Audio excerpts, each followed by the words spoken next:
For a salad on top of a cracker? 12. If they charge you $10 a person if you don't show up, then they should be able to seat you within a few minutes.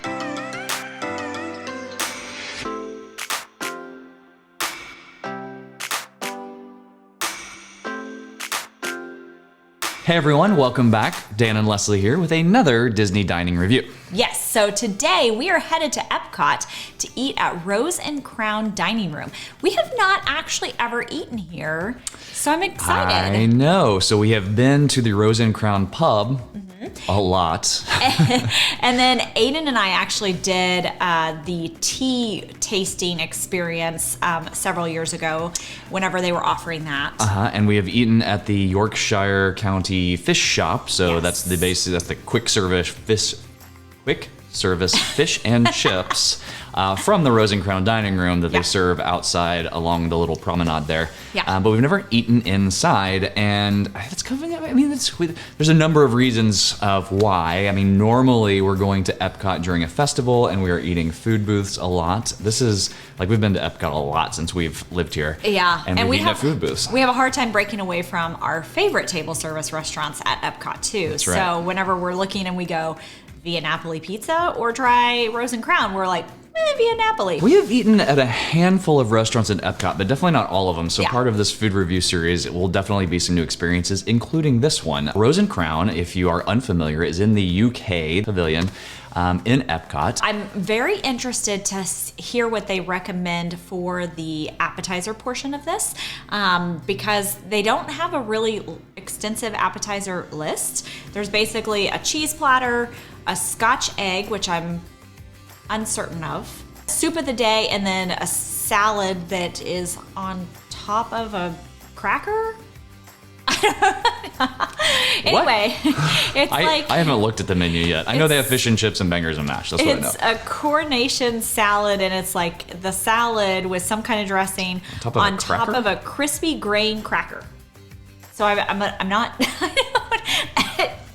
Is it just a wee salad? I don't know. Is it an expensive appetizer? I think it was like $14 or something. For a salad on top of a cracker? $12. It says crisp salad with a Madras dressing on top of a crunchy grain cracker.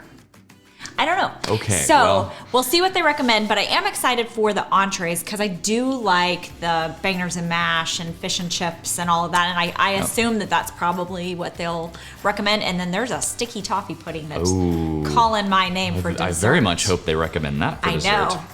This has got some tough competition because Epcot is kind of the food park. So not only are all of the food booths there through all the festivals, but there's some fantastic dining in and around the countries.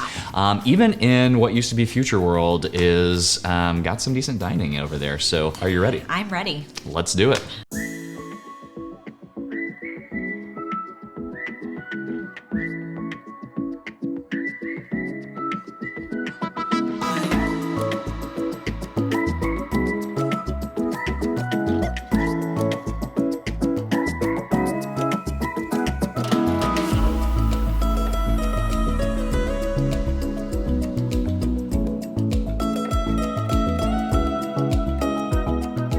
They're waiting on the ticket to print and then they will get us seated. So we got seated finally. Checked in on the app about, let's see, it's been like 37 minutes. So it was quite a long wait, and whenever we walked through, there were 8 empty tables. So I don't really know what's going on with that. That was a little weird. But we did get sat by the water, so it's lovely. Nice view of the World Showcase. It may sound cheap. He recommended a couple of cocktails, but he also recommended a cider and black, which Leslie has had before. She couldn't pass it up. And of course, he recommended Guinness, so that's what I'm getting. Yeah. He also recommended the cheese plate for the appetizer, so I think we're gonna try that. Okay, there's really not much to review here, but cheers. Cheers. I'm gonna be wearing this foam for the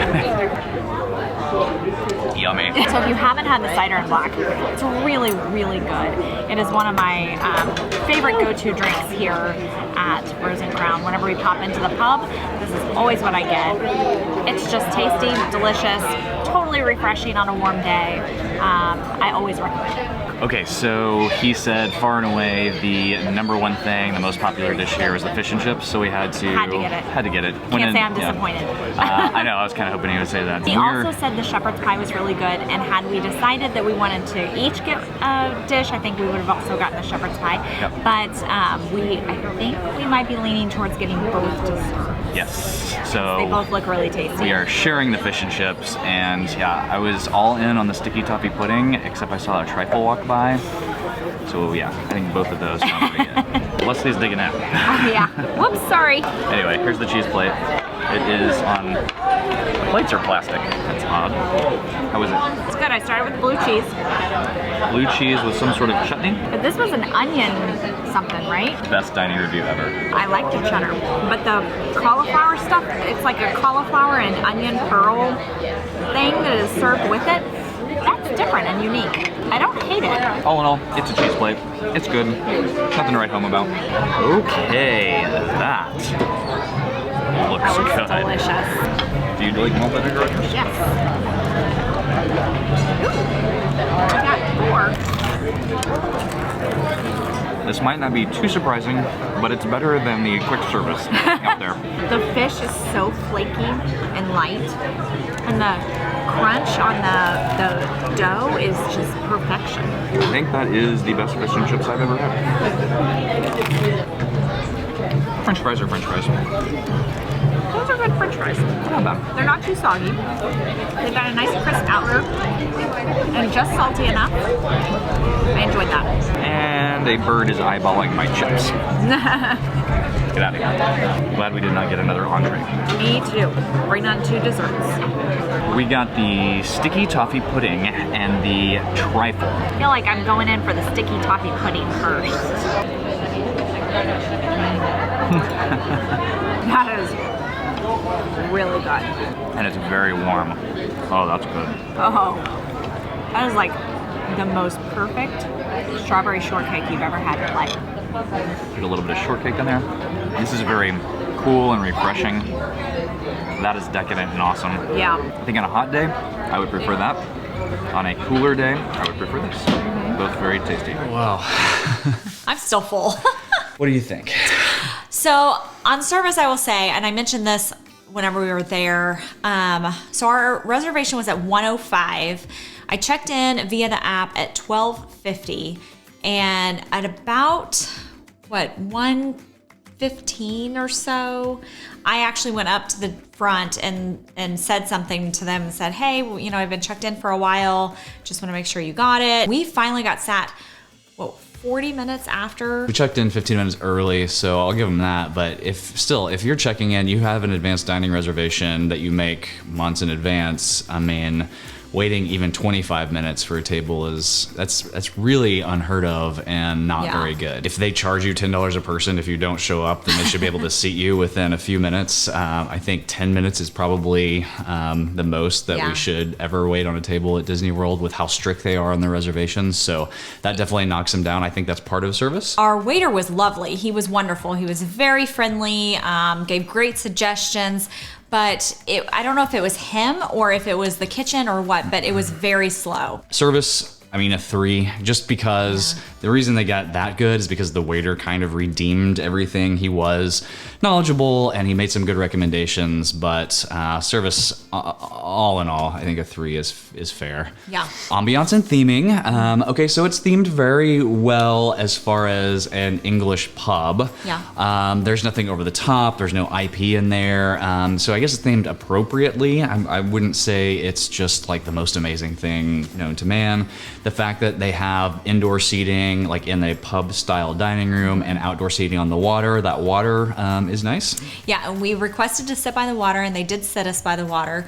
And it was really pretty to get to like look at all of World Showcase as we ate and everything. So, so because of that, I think we ranked ambiance at a 4. I will say this is one of the restaurants that has the harmonious dining packages. Yes. There are 2 right now. It's Rose and Crown, and then Morocco, Spice Road Table. Morocco is a better vantage point. I don't think this is a good vantage point at all for Harmonious. Yeah, I think if you got lucky and got like one of a couple of tables that might hit it at a somewhat decent angle. But if you want to really maximize your experience of seeing Harmonious, most of the show is on a water curtain that's inside of the Stargate big giant steel structure, and so you have to see it at either the 12 or the 6 o'clock position, and the UK is like at the 9 o'clock, so you're sideways, you're perpendicular to the Stargate, so you wouldn't see anything on it. So I would say pass on that unless you've seen Harmonious before. You don't want your first experience to be at that angle. And then for food, so the cheese plate that we got for an appetizer, it was fine. It was good. It was a nice variety. I would just probably pass on appetizers altogether here. Yeah, they only have 4. He recommended the Scotch egg and the cheese plate. And he said if you're sharing an appetizer, the cheese plate, because it's more shareable as opposed to the Scotch egg. So this is what we got. We got the cheese plate. And then we shared the fish and chips, which were fantastic. Those were great. I mean, there was a very well done. The fish was flaky and good. The batter, fried batter, it was like crisp and just thick enough where it wasn't too thick, but it was like just thick enough to get the flavor and the crunch and all of that. Yeah. So it was really good. I mean, it's the quality of the fish and then the quality of the breading. Yeah. And a lot of places, you know, they'll fry it, I don't know, too little, too long. I don't know how to make fish and chips. Whatever it is, it'll be either too greasy or it'll be like falling off the fish. It won't get a good like it won't adhere. This was perfect. So good. The breading was crunchy. Yeah. It was delightful. It was lovely.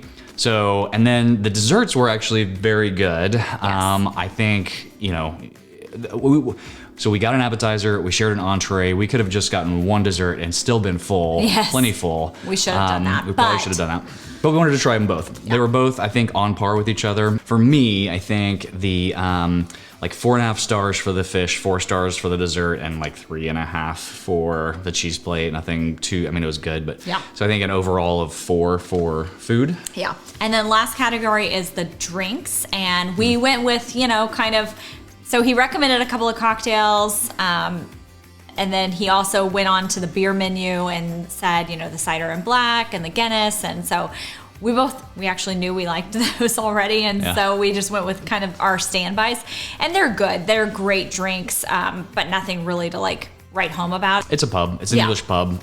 So there's nothing any like fancy, crazy, amazing drinks they're doing there. So I think 3 for the drinks, average. It is what it is. So all of that to be said, 3, 3, 4, 4. This place gets a 3.5, and I think that's fair. Yeah, yeah. I mean, it's a great option. I think that going to Epcot, if a festival's going on, I'm probably gonna pick festival food over the table service, but... Well, there's a reason we haven't eaten at Rose and Crown Dining Room is because all of the other options there that are better, and that holds true. Like I think we knew before we ever ate here that it was going to be tough to beat some of those other options. Chefs de France, Via Napoli, Beer Garden, Garden Grill, all of the festival food booths, Spice Road Table is better.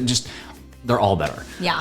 So there's nothing just horribly wrong with Rose and Crown. It's just not that great. And, you know, the fish and chips were great, but I wouldn't wait. You know, it took us almost 2 hours between, well, it did take us 2 hours between waiting for almost 40 minutes for a table and then them getting the food out kind of slowly. We were almost late picking Jennings up. So I wouldn't spend 2 hours of a park day to eat at Rose and Crown. Yeah. So. Nope. Grab fish and chips from the Yorkshire County fish stand outside. That's it. I don't have anything else to add, do you? Nope, I don't think so. All right, so we will see you on the next video.